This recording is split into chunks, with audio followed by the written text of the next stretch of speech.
It's going fast. You can go in anytime. Yeah, dito. This side.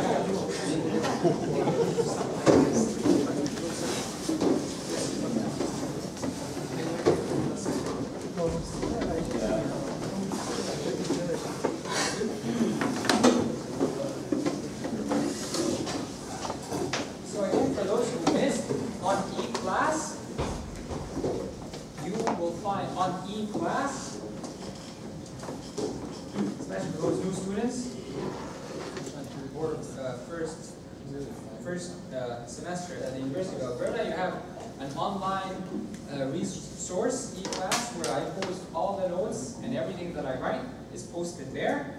On e-class, you're going to find the outline of the course, and on the outline you're going to find the text. It's available as an e-book through the Civil Club.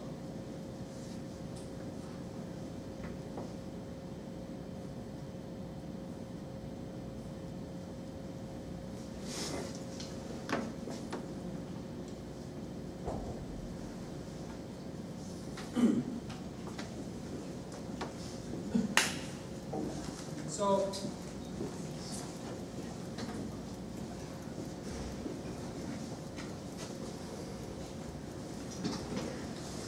the next thing that we want to discuss is the cross product in linear vector spaces. Now the cross product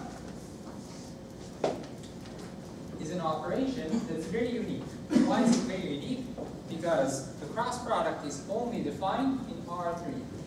It can be extended to higher dimensions, but the cross product as we know it is an operation that's only defined in R3. You cannot give me two vectors in R4 and I give you the cross product. And you cannot give me two vectors in R2, and if you give me two vectors in R2, I cannot find their cross product. Cross product takes two vectors in R3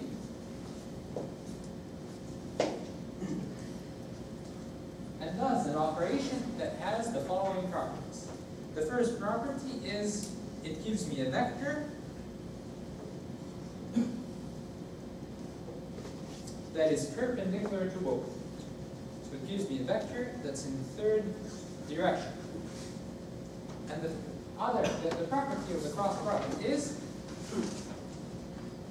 what is the size of this vector? What is the norm of this vector? The norm of this vector happens to be related to this area. So again, the cross product is a unique operation between two vectors in R3. When I take those two vectors and do an operation with them, I get a third vector that's perpendicular to both of them, and the size of that new vector is equal to this area. So the definition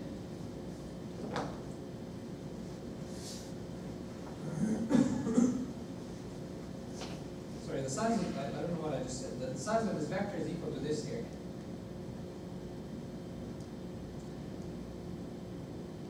I hope this works. So the definition, the cross product is an operation defined in R3, cross R3, and gives me another vector in R3. The product is another vector such that for every u, v, and w in R3, and for every real number in R, if we say z is equal to u cross v, then this new vector z is perpendicular to both the old vectors.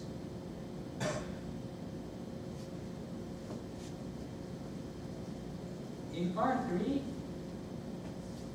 this z can be in one direction and negative z is in the opposite direction. Both are perpendicular to u and v. Because both are perpendicular to u and v, z and negative z,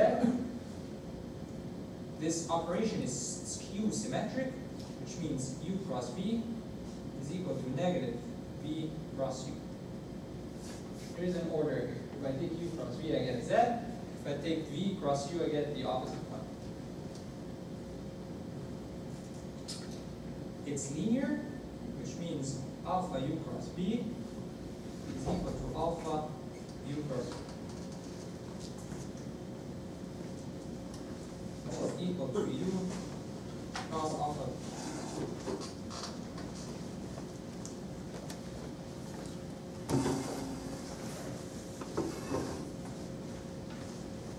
It's also like U cross V plus W is equal to U cross V plus U cross W.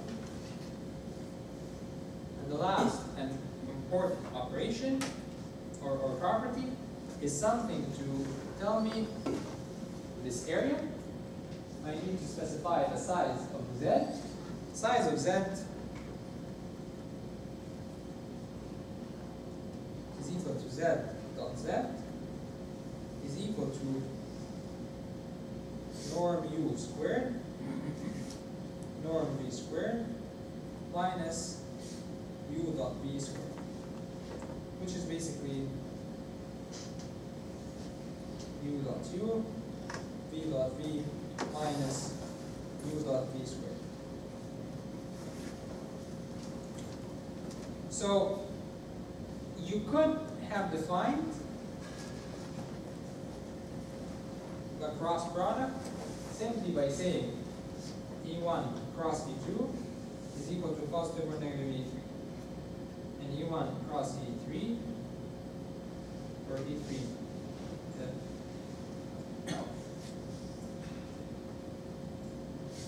E3 cross E1 equal to positive or negative E2, in addition to a few linear properties, so that you can define the cross product that way.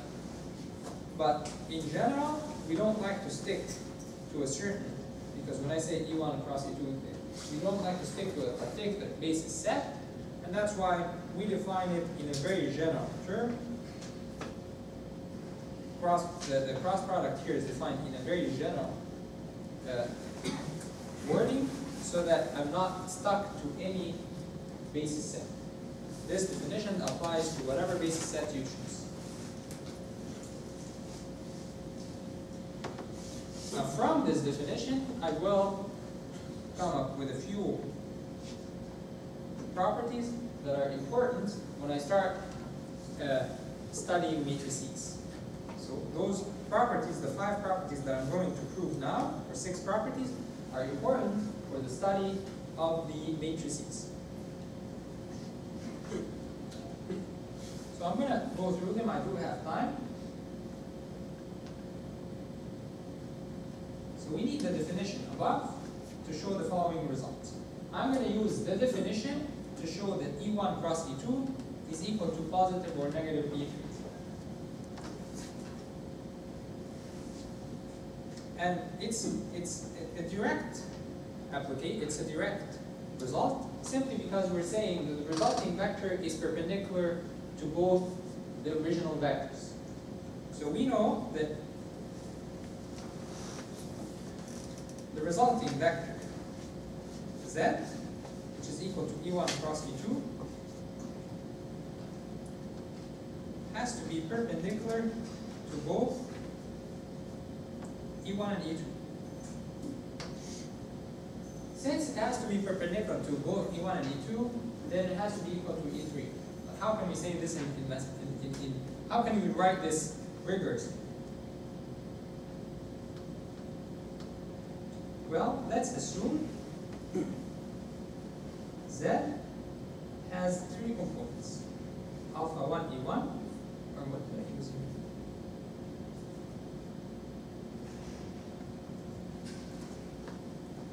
Alpha E1 plus beta E2 plus gamma E2. Z has to be perpendicular to both E1 and E2. Z dot E1, which is equal to 0. Remember, Z dot E1 is equal to the component of Z in the direction of E1. This is equal to alpha 1.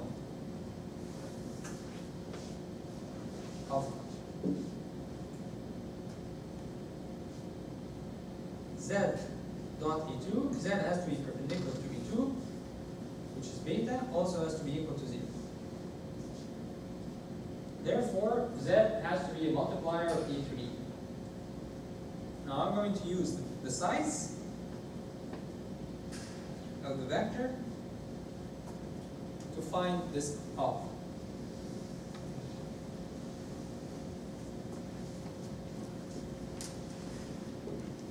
Norm z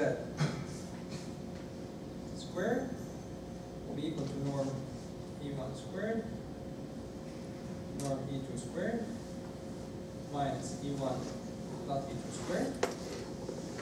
This is equal to 1, and z is equal to norm z squared is equal to gamma squared. So gamma is equal to positive or negative 1. Which means if I take E1 cross E2, I get E3. I have to get 1 E3. E1, or positive or negative. And we agree that if E1 and E2 and E3 are oriented according to our right-hand rule, then I take the positive. This is just an agreement among ourselves. If they're oriented with our right hand, according to our right hand orientation, where this is E1, E2, E3, we agree that E1 cross E2 will be equal to E3.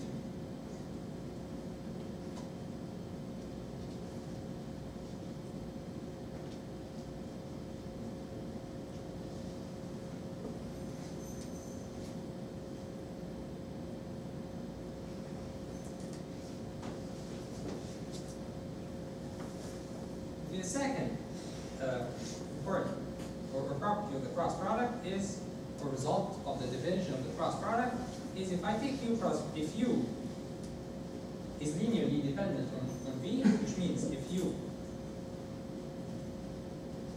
equal to alpha B, then what happens when I take alpha B cross B?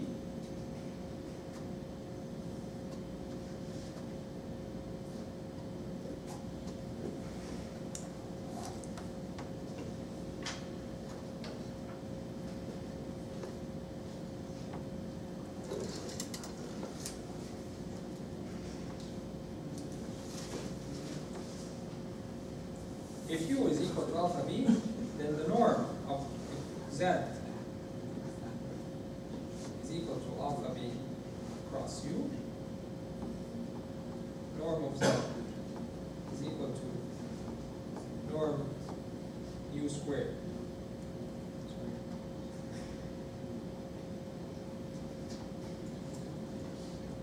So Z is equal to alpha B. Z is equal to U cross V. So basically I have U, I have V, they're linearly dependent, they're multipliers of each other, they're in the same direction, and V is equal to alpha A. I'm taking the cross product between U and V, which is equal to alpha V. Alpha is a real number, cross V. And the size of Z is equal to the norm of U squared, norm of V squared, minus U dot V squared. You'll find that this will be equal to 0. And the properties of the norm, if you can't see it, good. Norm U squared, V is equal to U is equal to alpha B. Oh, I'm confusing everybody. Start from scratch. Sorry.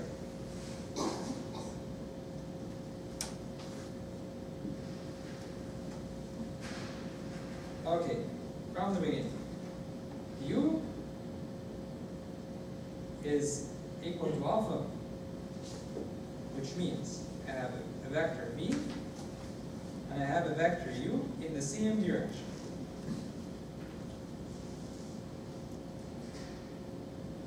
Then I will take the cross product of those two vectors, U cross V, which is equal to alpha B cross V.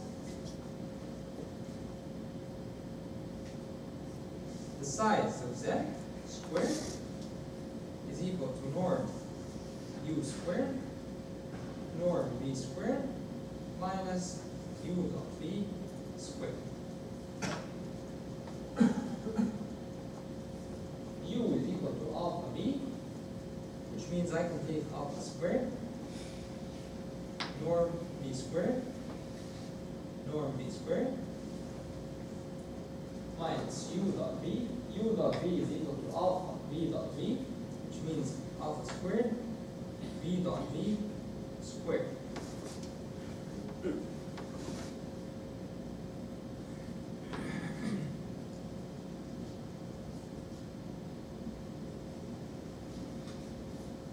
Which is equal to 0. So basically, if I have two vectors, this cross and these two vectors are parallel to each other. If I take the cross product, I get 0. And this is, in R3, is a very nice way to know whether two vectors are, numerically, if you want to know whether those two vectors are parallel to each other or not. Instead of dividing each component by the other, just take the cross product. And if you get a 0, then these two vectors are in the same direction.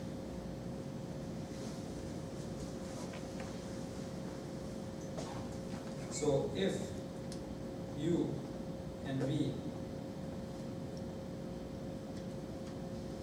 are linearly independent, this leads to u cross v equals 0.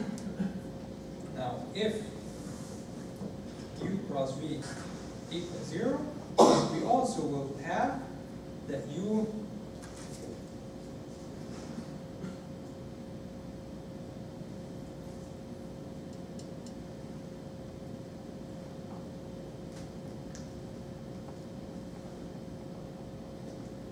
if u cross v is equal to 0,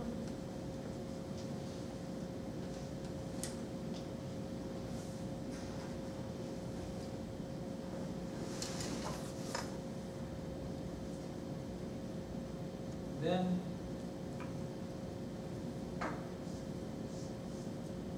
we will prove that u and v have to be linearly independent. Remember, for two things to be equivalent, I have to prove both directions. So, if z that's equal to u cross v is equal to 0, therefore norm z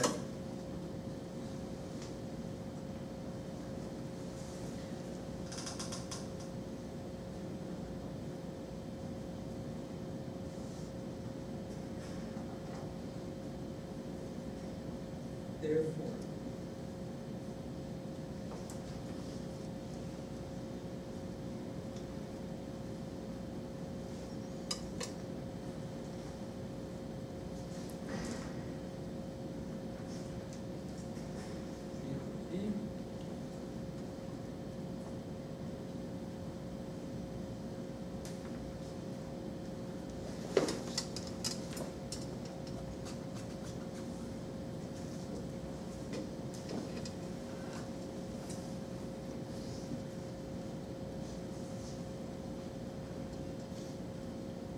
you'll find that v is equal to a number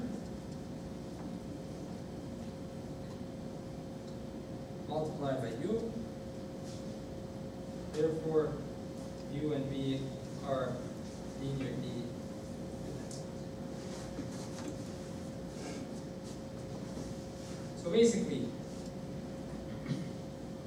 what we're saying here is that the cross product of two vectors is 0 is equivalent to saying, of course, either those are zeros or they're linearly dependent. So if they're linearly dependent, the cross product is 0. If the cross product is 0, they are linearly dependent.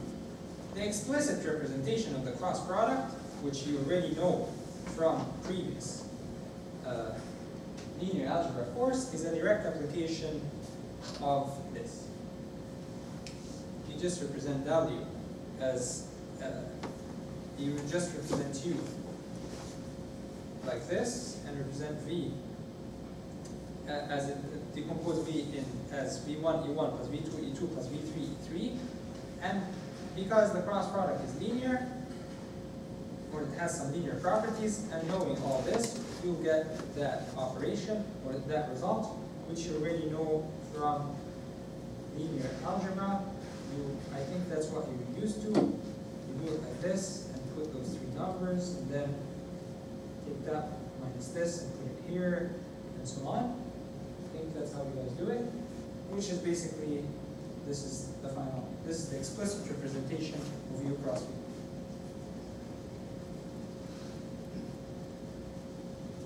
Four and 5 are important for matrices, because in matrices the determinant of the 3 by 3 matrix is related to what we call the triple product. So when we study the matrices in the next lecture, we're going to talk about the triple product.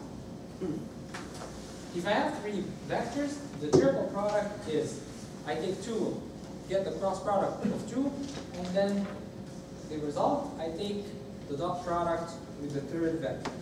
So let's see what the triple product looks like.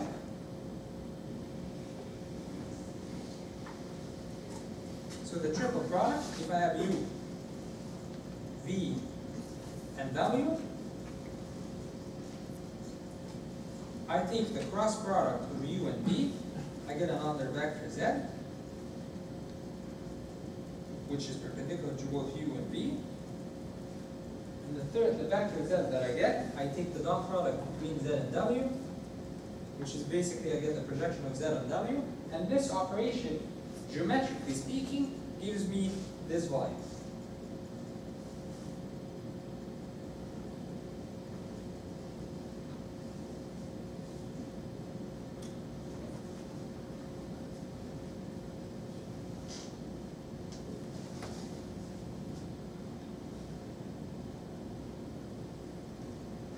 So geometrically speaking, this operation, the triple product between 3 vectors, gives me this volume,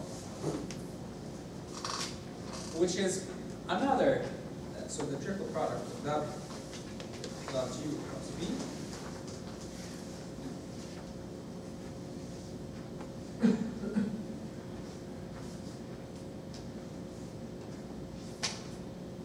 Now what will happen if the 3 vectors are linearly dependent? If the 3 vectors are linearly dependent, they're going to lie in the same plane. If they lie in the same plane, what do I expect for the volume? The volume will be 0. So if you have 3 vectors in R3, and you would like to know whether they're linearly dependent or not, all you have to do is just take the triple product. And as we will study in the next lecture, that's exactly how we find whether the matrix is invertible or not.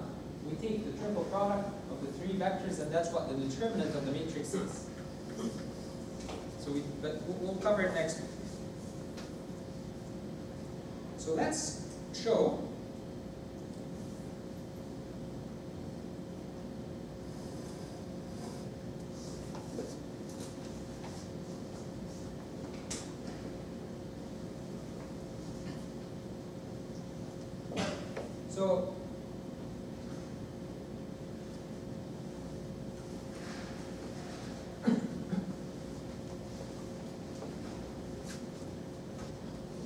just read the proofs for 4, 5, and 6.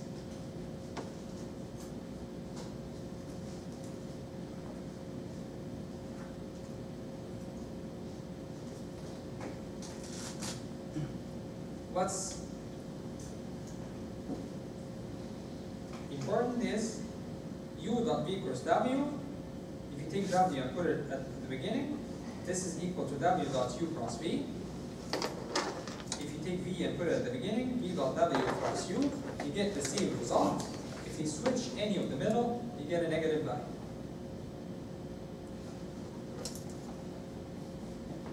And to know if u, v, and w are linearly dependent or not, you just take the triple product, u dot v equals w, and you'll get 0. And the last property which is related to property number 1. So property number 6 states,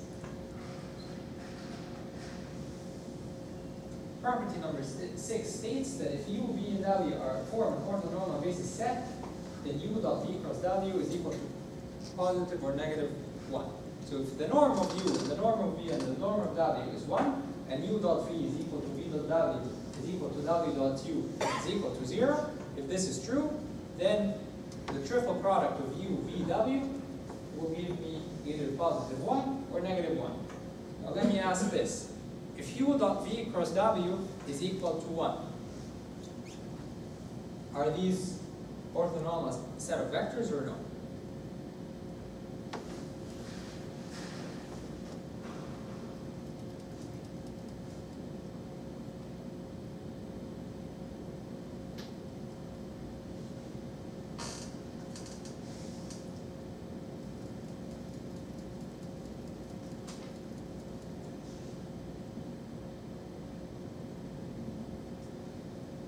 No. You can find many examples where u dot v cross w is 1, yet the vectors are not orthonormal. Example, so that's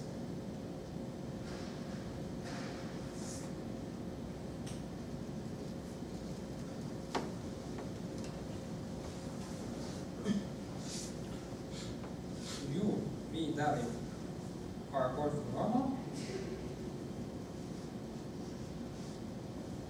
You get that u dot v cross w is equal to positive or negative 1.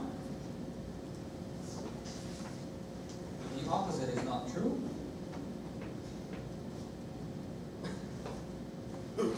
For example,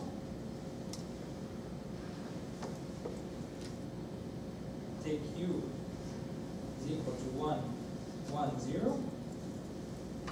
V is equal to 0, 1, 0. W is equal to 0, 0, 1. Take u dot v cross w, you will get 1. The size of u is root 2, it's not equal to 1.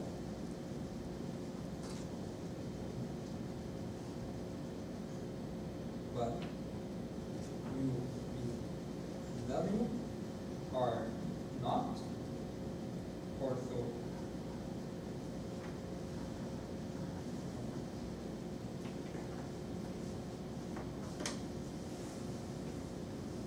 Okay, so far we have defined everything without referring to anything in angles. We have not talked about angles, we have not talked about geometry. Everything we have defined is in terms of numbers. You take x dot y, x cross y, I'm just giving you numbers and you're giving me back numbers. The vectors that I'm actually drawing are just for illustration, but I have not used vectors or any arrows to define anything. Arrows is just a graphical representation or an example of what linear vector spaces are. So, we have a graphical representation of the linear vector spaces.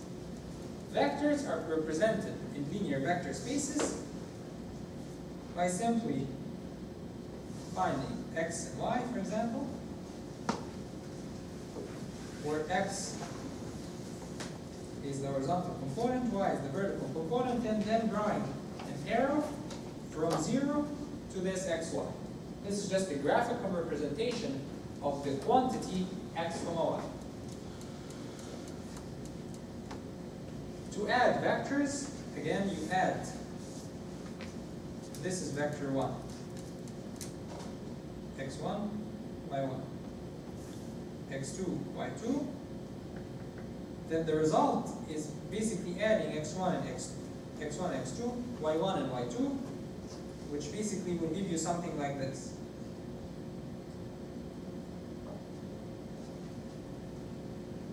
Which graphically, it's as if taking this arrow and putting its tip here, its tail here, and drawing it like this. But that's just a graphical representation of what the actual operation is.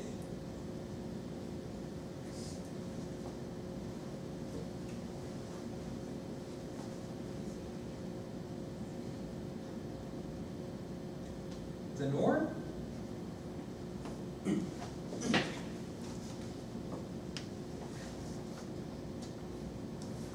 happens to be this Euclidean distance.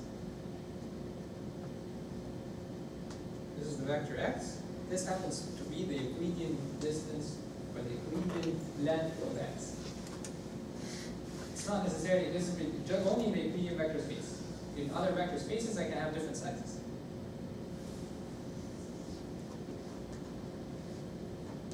The dot product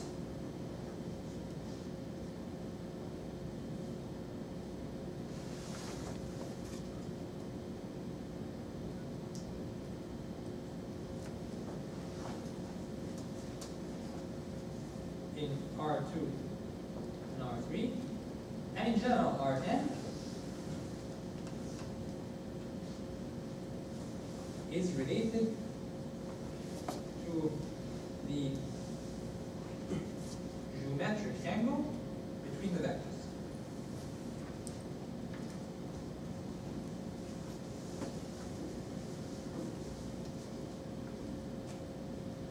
X dot y happens to be equal to norm x, norm y, cosine theta xy.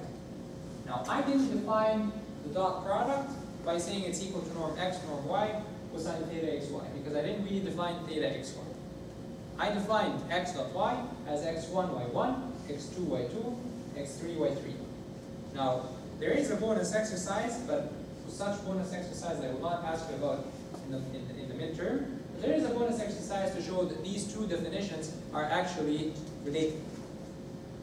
The way I define it as x1, y1, x2, y2, and this definition that says norm x, which is the square root of x1 squared plus x2 squared plus x3 squared, norm y, which is the square root of y1 squared, y2 squared, cosine theta xy, however theta is, you have to just find an expression for that theta in terms of the vectors. The cosine rule and all.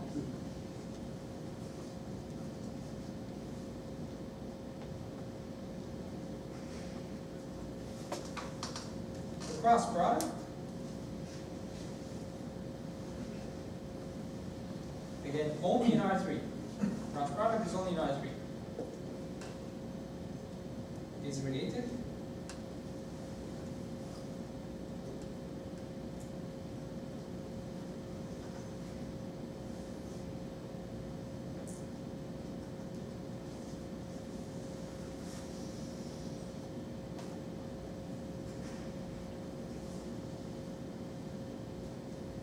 x and y are in R3. X cross y happens to be equal to norm x, norm y, sine theta xy. What you see here is a real number. I'm still missing a vector, because x cross y gives me a vector, so I have to put a vector here, which is a unit vector in the direction perpendicular to x and y.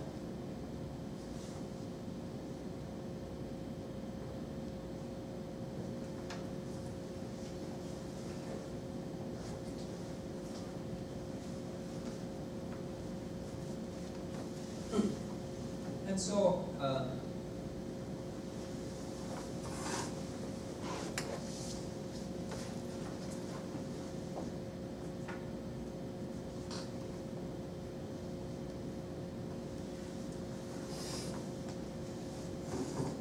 this is B, this is U, this is norm U, this is norm V. This area is equal to norm U, norm V, sine theta UV, this is theta UV, and this is N, unit vector perpendicular to U and V. And so when I take U cross V, I get a vector in the direction of N whose magnitude or whose size is equal to this value.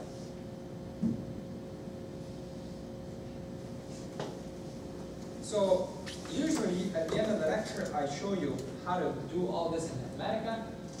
I don't, my computer died and I just restored just fixed it, but Mathematica is not installed on it yet. So you are going to find online there are already tutorials that I posted. If you look at the first tutorial, because that for the undergrad course I go through this but with less details, but the Mathematica part is the same. So if you go online to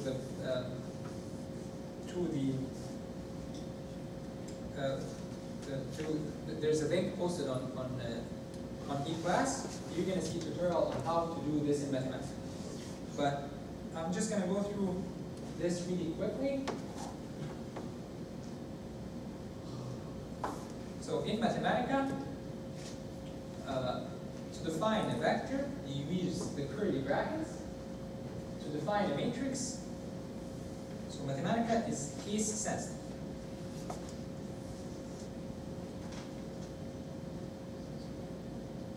Which means small x is different from capital X. The nice thing about Mathematica, I know a lot of people, especially researchers, are used to MATLAB. These are two totally different environments. Mathematica is not related to MATLAB. They don't do the same thing. Mathematica is a mathematics software. It's symbolic. It's a symbolic language where if I put here, if I say x is equal to a vector made out of A and B and C, and y is equal to the vector out of Z, F, and G, and if I say cross, function cross, take x and y, Mathematica will spit out a result as a function of A, B, C, F, G, and Z. So, in order to define a vector, this is how you define a vector with one set of curly brackets. It's basically a list of numbers. To define a matrix is nothing but a list of rows or a list of vectors. So a matrix is a bigger list, so you have one set of curly brackets outside, and every row is actually another list, and so for every row you have another list inside, and so this is how you define a matrix. To view the matrix in matrix form, you just type x backslash matrix form, and be careful because it's case sensitive.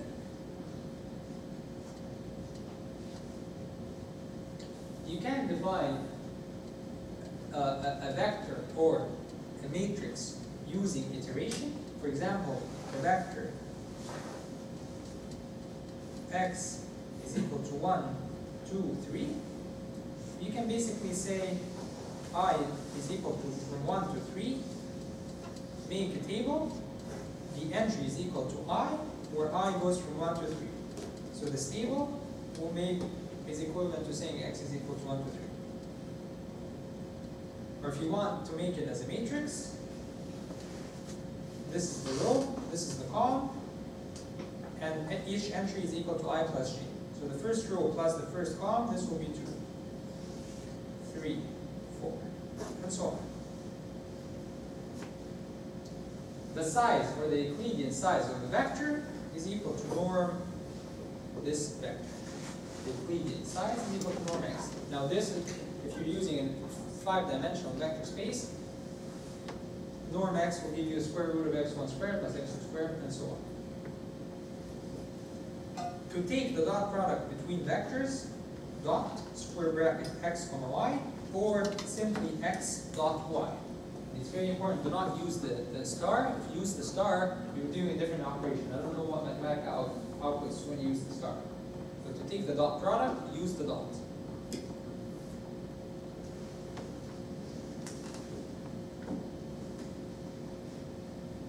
You can cross vectors, and you can find the angle between vectors, just saying vector angle, x, y. Now, because Mathematica is symbolic, it will not evaluate. If, for example, the solution has square root of 3, it might not give you a number. It will just leave it as square root of 3. If you want the actual number, put 10, square bracket, whatever you want the actual number of.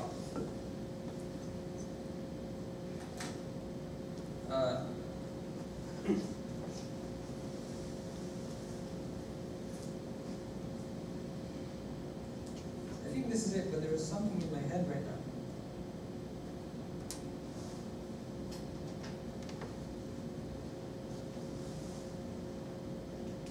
Yes, if you were multiplying a matrix by a vector, multiply a matrix by a vector, you take m dot x.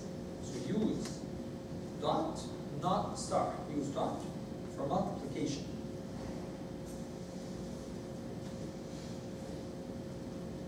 Of matrices by vectors. Now, the last thing that I would like to say is, so the cross product is an operation in R3 that takes two vectors and gives me a third vector that's perpendicular to them. Now the cross product actually exists in Mathematica as well for higher dimensions. So what do you think, how many, for dimensions 4, for example, what do you think, how many arguments do I need for the cross product in R4?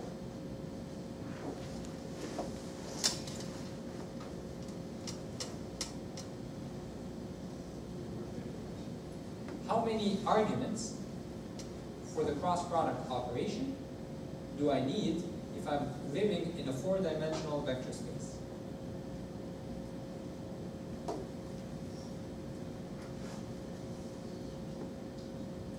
So basically, in a 4-dimensional vector space, if I need a vector that's perpendicular on the 3, basically the argument for the cross product would be 3 vectors, and the cross product would give me a vector that's perpendicular to the original 3, and whose size is equal to the volume of the original 3. And so on. And its properties is exactly similar to the properties of the cross product in R3. The cross product in R4 also will give me a measure whether the volume of those, or whether these 4 vectors are linearly dependent or not.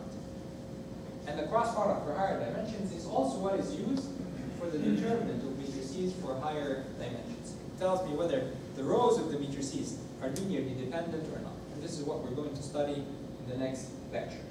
So this is it for today. Do you guys have any questions?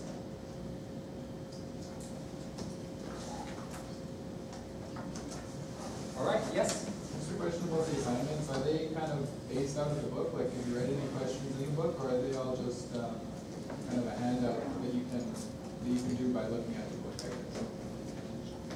Say the question again. You said the assignments are online. No, well, Or they're from the book. they are in the book. Yes. But if you want a copy of the assignment, I can photocopy the assignment for you. Just stop by or something, I'll get it. But the assignments are basically exactly what we're doing. Just answer it? Yep.